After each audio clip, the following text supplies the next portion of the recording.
Buddhi mudra. The tip of the little finger, symbolised by Mercury, touches the tip of the thumb. This paves the way for clear and intuitive communication. So let us find our place of comfort in a seated position, whether that be on a chair, on the floor with your legs stretched in front of you, using a pillow underneath your buttocks, kneeling. Wherever you feel comfortable, take up the position of Buddhi mudra. Have your chin parallel with the mat, close the eyes and tune in to your rhythmic flow of breath. Take this time to journey with your breath, a journey of discovery as you move deeper, further to your core, observing the natural rhythm of your flow of breath, and then possibly lengthening and deepening that, so you may quieten the mind and bring yourself to a state of calm, composure, developing the ability to tap in to your solar plexus, to release latent, raw energy, to refresh and refill the mind and body with newness. And then we open the eyes and release the mudra. We're going to continue on from yesterday's practice with more flexions of the spine from a prone position, and also we'll be working the shoulders and arms to release any built-up tension in that area. Please remember to be kind to yourself in your practice. No force is necessary. Yoga is a non-competitive self-maintenance regime, if you like. You regularly practice the exercises, the positions, the moves, the asanas, to bring you a new perspective on healthy living for yourself. So let us move and progress forward. Bring yourself into a prone position. Prone is where you lay flat on your front on the mat.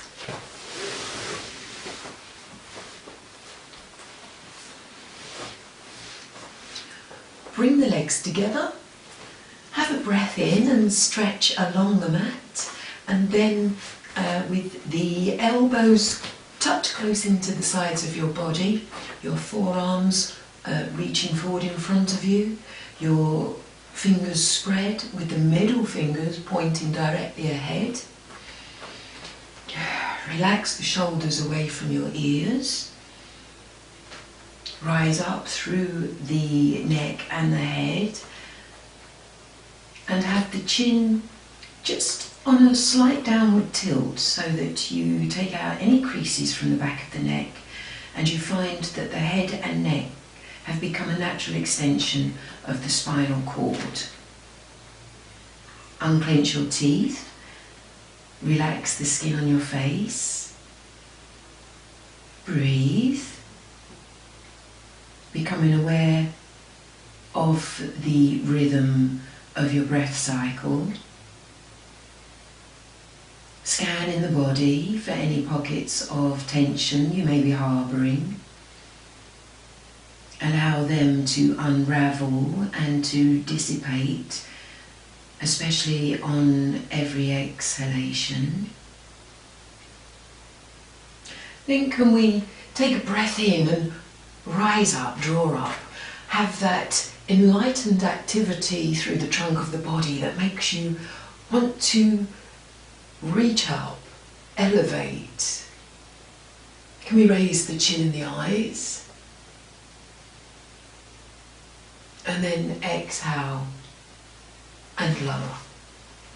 Cross the hands and rest the cheek.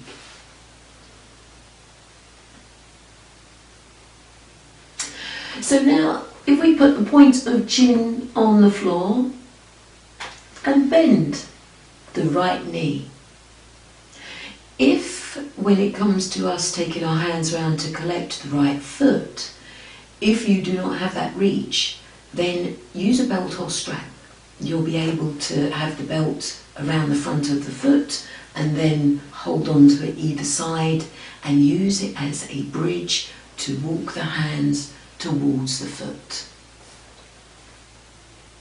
Okay, so we'll take a nice breath in, we'll lift the right arm, stretch through to the fingertips, and then swim that right arm 180 degrees round to catch the front of the right foot. Point of chin on the mat, teeth unclenched, breath flowing. Release the left arm, the left hand, stretch it in front of you and then swim that left hand 180 degrees round to collect the right foot.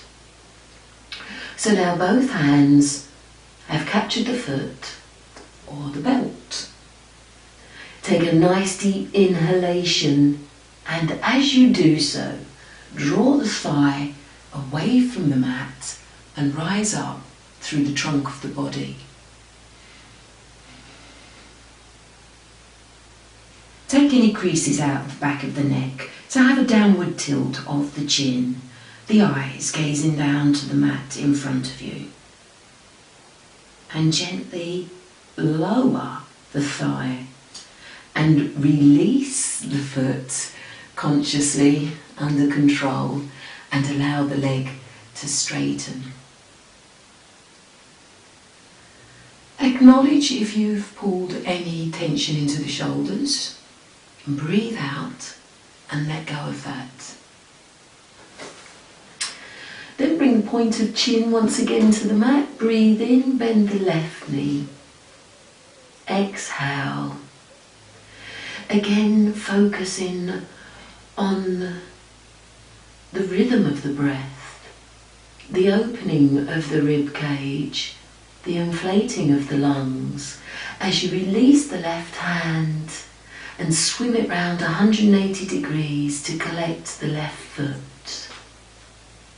Adjust, adapt, accommodate your position, giving yourself time every step of the way to gradually become more knowledgeable of what your mind is asking your body to do. We'll release the right hand, swim that right hand all the way round to collect the foot. Draw the left heel away from the buttock, and then as you breathe in, rise up, bringing the left thigh off of the mat, and then take the creases out of the back of the neck, tilt the chin downwards. Ensure both hips are still connected with the mat. And then exhale, gently lower and release the foot consciously, under control, bringing the hands round again to cross in front of you and then rest the cheek. And tune in to the torso and the upper back. Have you pulled tension there? Can you release and let go of it?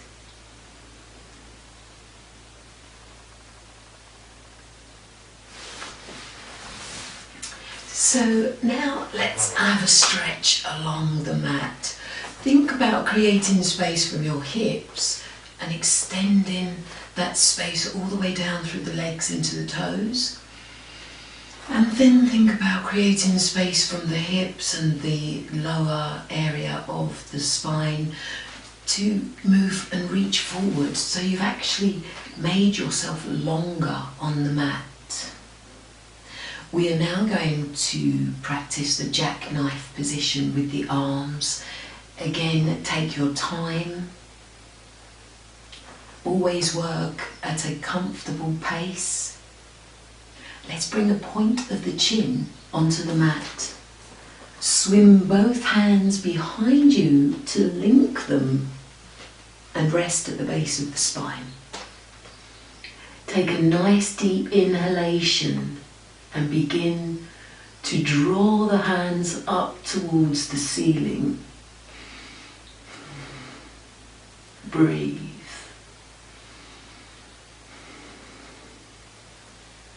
Be aware of your flow of breath. Tune in. And then gently to an exhalation, lower the arms. And release the hands, and then let the arms just drop by the side of the body. Turn your cheek and rest. Then we'll bring the hands beside our shoulders. We'll take a nice deep breath in through the nostrils, and we'll lift and bring ourselves into an upright kneeling position. Now you can here make use of a cushion and place it between your buttocks and the heels of your feet to give that added extra layer of comfort if necessary. Now, being in the kneeling position actually cuts off a certain amount of the supply of blood to the legs. Please be aware that if you suffer from varicose veins, not to hold a kneeling position for too long. Let us continue with the jackknife position with the arms. So what we're actually doing here is, as we take on the posture, we do draw in tension, contraction of the muscles, and that progresses us into the position.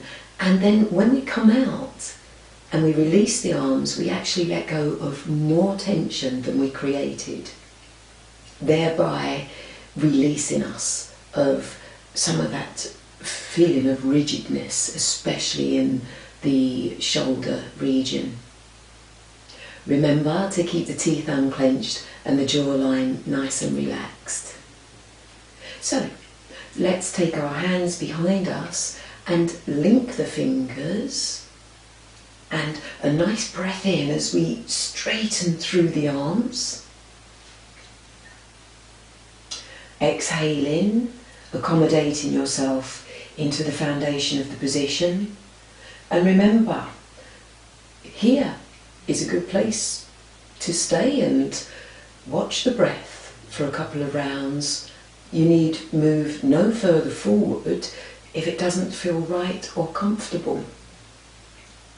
In time, by observing the breath and allowing it to guide you, you will be able to progress. A nice deep breath in. Exhale. We're going to hinge forward at the hips, taking the torso, the chest towards the thighs, taking the forehead towards the mat, allowing the arms to continue to rise. Unclench your teeth and breathe.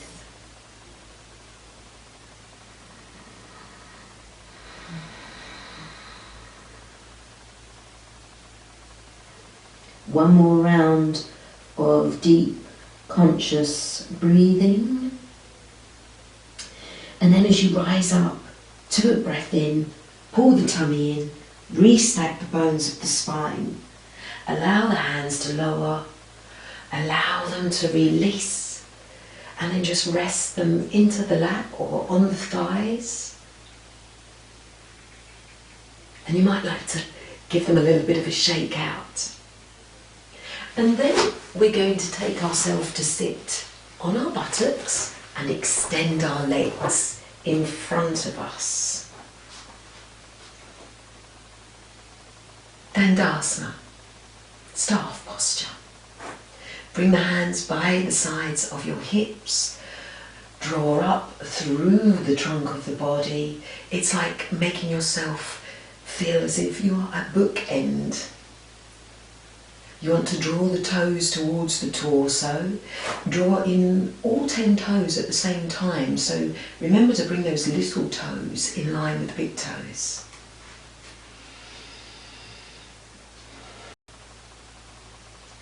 So, keeping that sense of elevation and lift within the trunk of the body and staying in a relaxed and composed state, we'll swim both hands round behind us and link the fingers, and this time alternate which index finger is on top. So if you generally go to grip or link the fingers with the right index finger on top, swap that over now and get the left finger on top. It will feel a little bit different than usual. Let's take a breath in and let's lift our hips up and away from our thigh bones. Create space and elevate and rise up through the torso, ready to hinge the body forward. Bring the chin in alignment so that you take out the creases at the back of the neck. Unclench the teeth, and now allow the hands to raise away from the lower back, jackknife position. Connect with your flow of breath and breathe.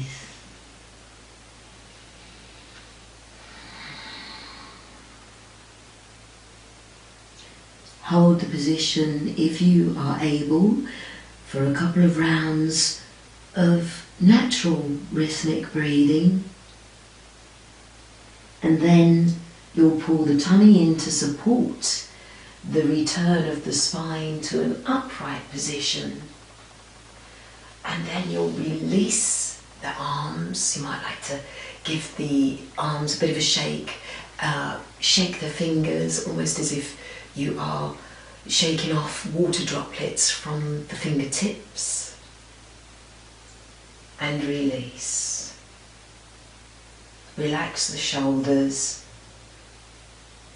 You might like to close the eyes so you may tune in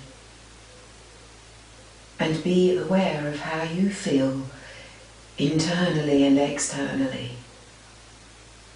Scan the body. Experience the new space you have created, the strength and suppleness you are developing.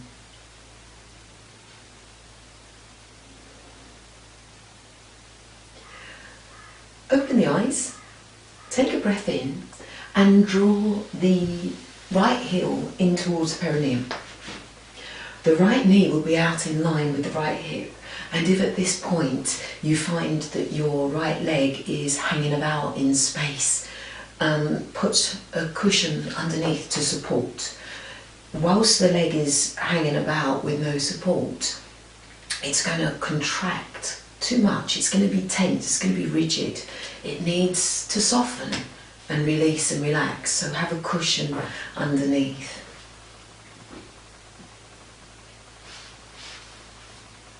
Take a breath in and create that space. Swim both hands behind you, link the fingers, alternate which index finger you're putting on top. Breathe in, lift the tummy, create further space. Exhale, hinge forward. Move slowly so that you may consciously control, so that you may align the shoulders to be equal as you descend forward. Draw your nose towards your knee, and then gently return to an upright position. Allow the release of the right leg. You might like to give the legs a little bit of a shake. And then we'll go to the other side. So you'll take a breath in and you'll draw the heel of the left foot in towards the perineum. Adjust and adapt in the foundation of your posture. Create that feeling of elevation in the trunk of the body. And be aware of any parts that might be a little sluggish. Activate and engage them. There'll be maybe the skin on the lower back that doesn't really want to do anything, but send a message from the mind, telling it to lift, to get involved, to help with the position. Again, if you find this left leg is waving about in mid-air, give it some support. It will thank you for being kind. And then let's swim those hands behind us and take the link of the fingers, opposite index on top. Rise up, breathe in, and then as you exhale, hinge forward. Taking your time so that you can consciously experiment with your motion, with your alignment. If you move slowly, you'll be able to observe so many intricacies within the position.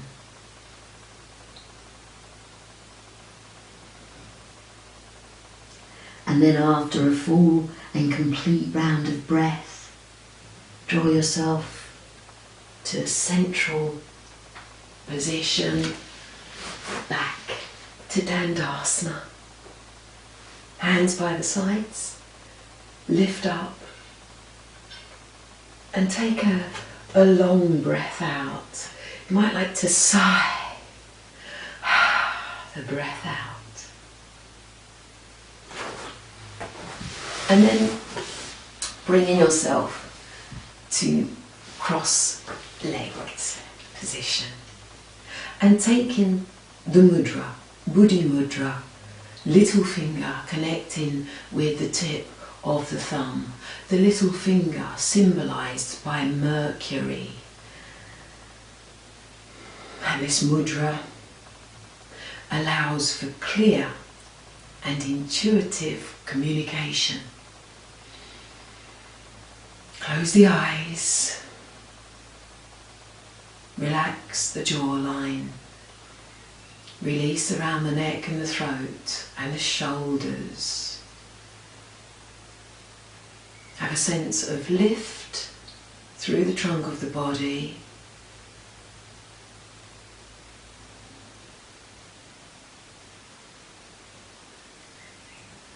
The posture nice and firmly grounded in the sit bones, elevated through the torso to the crown of the head, attuned to your rhythmic flow of breath, the ebb and the flow.